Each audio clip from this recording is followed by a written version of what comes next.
So we're here with this beautiful patient who's now around, I'd say maybe 28 years old, although she looks even younger.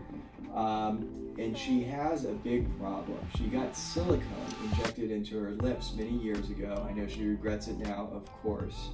But the temptation with silicone is that it's permanent. So some people will do that. It's not legal in the United States, but it's still accessible sometimes. The problem is, if you come in close here, is it causes puckering and distortion. You can't just remove that silicone. So what we're going to do today is dissolve the amount of filler that she's had injected recently. It's a hyaluronic acid. So she had, by somebody else, some Juvederm and Restylane layered in on the lip to try to smooth out the lumpy bumpiness. But before we do the surgical procedure, we want to dissolve that and get rid of it. So what we see is what we get. So that's what's going to happen today.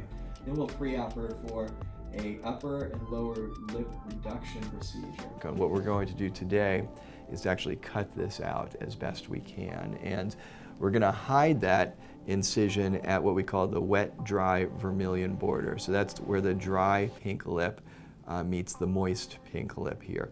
We're going to do it with several different excisions, 2 on each lip, so that they're not connected, and hopefully will minimize the chance of a cord forming across there. Okay, here we are with a 6-week follow-up after a bilateral upper and lower lip reduction. Just to remind you, she had silicone injected by another doctor years ago. It created swelling of the lips. It's obviously not a great thing to have in there because it's there permanently. And what we did is at the wet-dry border here, on the inside where you can't see it from the front, I excised a large ellipse of mucosa on each side, both on the upper part and on the lower part. And the reason I did that is 2 different ellipses is so when she smiles, give me a big smile, beautiful smile, it doesn't pull or form a cord across the front, which is fantastic. She's only 6 weeks out, and the swelling's gonna diminish for, I'd say, probably 6 months, and at that time we'll reevaluate, decide if we want to take any more out.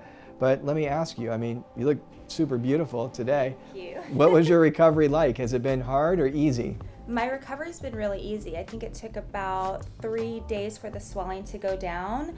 There was minimal pain only the first day of surgery, and then everything was fine after that. Awesome. Yeah.